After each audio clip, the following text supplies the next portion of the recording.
What is it about Jensen that concerns you that he's even on the list of possibilities of having this immensely powerful role?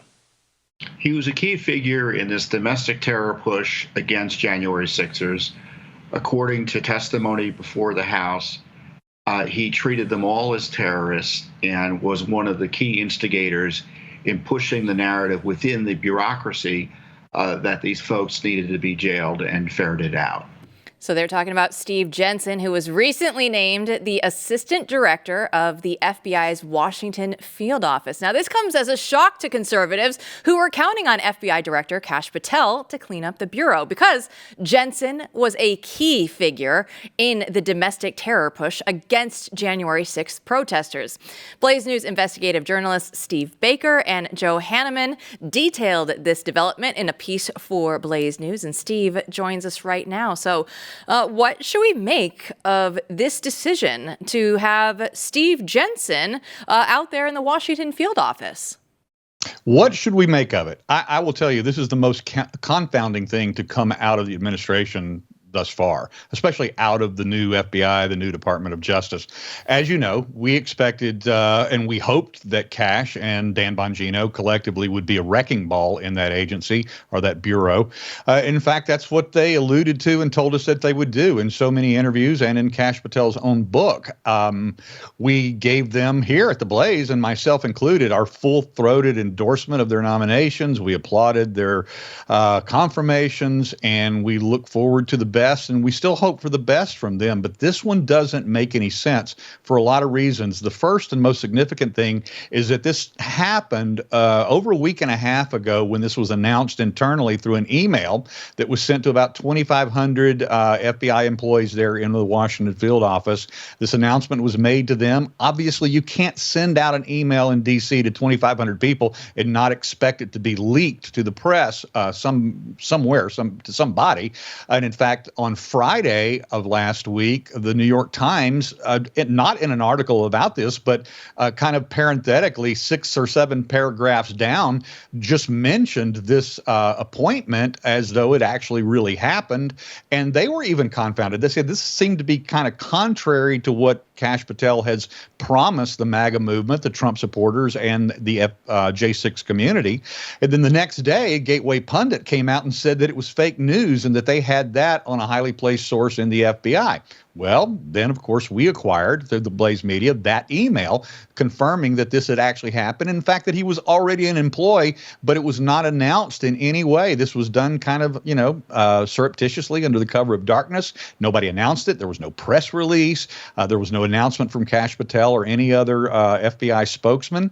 And it wasn't until we caused a ruckus through our X thread on Sunday that finally, after reaching out to the FBI Washington field office yesterday, that they finally responded and said, just go check the website. And we did. And we went to the WFO website, and Steven Jensen's name has been added as acting director in charge. And that's the only confirmation we have so far that he's actually in that position. Steve, give us a little bit more color on Jensen and why people are so upset. What did he do? What did he do? Why are people so upset? Well, it's the part of the agency that he was in charge of. I mean, he was tasked with heading up the actual investigation all the way through the prosecution of these individuals that were charged with crimes. As you know, myself, I was caught up in this dragnet as well, being a journalist on that day, and so I may or may not have some personal feelings about this, but trying to put those aside as best I can and be straightforward and as a journalist on this, there were a lot of lives that were ruined. My life was not destroyed. We've talked about that ad nauseum. So we don't need to go in that at all here, but a lot of lives were destroyed. We're talking about misdemeanor defendants, nonviolent defendants, families that were SWAT raided by FBI SWAT teams at 6:30 in the morning, guns up on their family, on their children, on their wives. People lost their homes. They lost their jobs, their careers. They were kicked out of their churches. They lost their marriages. All manner of family destruction and lives that were ruined as a result of this process. And this guy was at the actual forefront. He was the tip of the spear in the agency that was seeing this forward. And then, of course, as we know, as they established this narrative, the left, the Biden administration, saw this as an extra advantage to go after all of the basic conservative protesting type of organizations. We're talking about the families that protested at your local school board meetings. We're talking about the traditional Catholics and such as that. And this guy was in charge of that and advocating that they go ahead and move forward in all these positions and all of these initiatives as well. Well, you talked about narrative. I think that that's one of the more interesting parts of Jensen's particular story. Tell our audience about the twice daily phone calls that he was a part of. Yeah, this was a surprise to me as I began to pull back the layers of the onion on this story over the weekend. In 4 years of my own investigations into all things January 6th, I had no idea that there was a twice daily phone call that began only 2 days after January 6th, in which the FBI was inviting in through one of their special resources that they have all of the policing agencies across the country, local, state police, as well as the governor's mansions, as well as the mayoral residences and offices at every city in America. They could sign in twice daily and get the narrative, the marching order, and the agenda that was being portrayed. And this was basically, I don't even know any other way to say it. This was a national forum for which they were able to indoctrinate all of the law enforcement agencies across the country, the mayor's offices, the governors across the country, and teach them, tell them, and show them how to go out and prosecute these individuals. Now, look, I've said from the beginning, had the Department of Justice not overreached from the very beginning, had it just gone off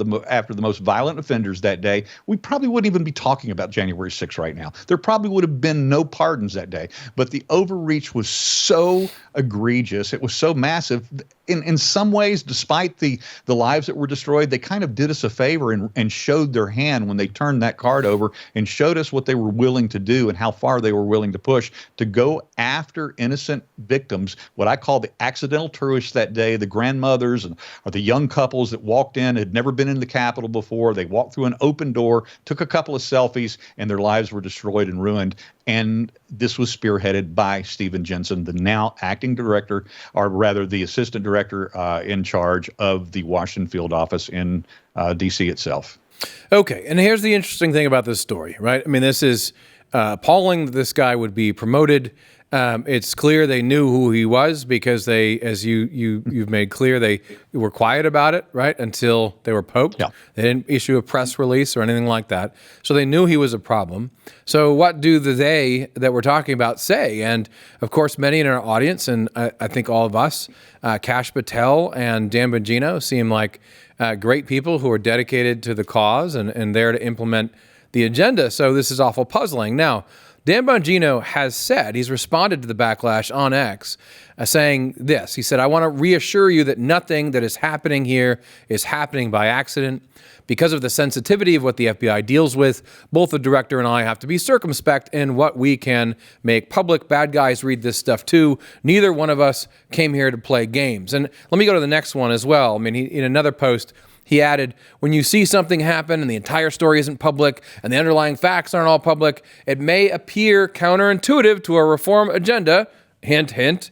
I promise you, it's not an accident. So here is Bongino going out of his way to say, as this firestorm grows, what we were saying earlier, trust the plan, right? I mean, he's saying, like, trust the plan. There is a plan. We have to do this for various reasons. Behind the scenes, some of us have heard different accounts of what those reasons are. So what do you make of that? Well, we are assuming that Bongino was responding to this controversy. Right. He does not specifically address it. Right.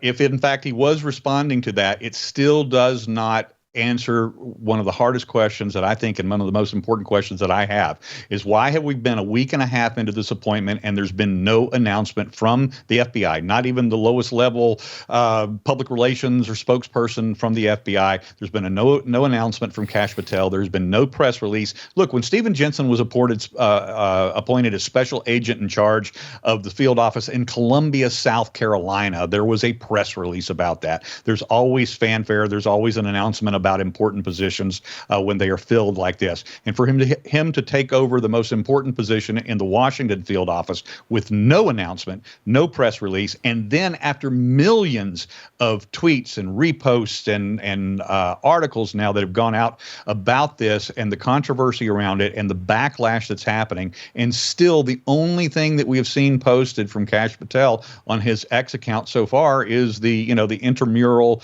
fundraising hockey game that they had in Chicago over the weekend, and maybe a couple of other arrests, but nothing to do with this particular controversy whatsoever. So they are obviously ignoring it for some reason, and what Bongino is asking us to do is trust the plan. So I don't know what else to do except wait and see. But we still have the lingering question: why are you elevating who is clearly a bad actor in the January 6th story instead of eliminating those bad actors as we were promised?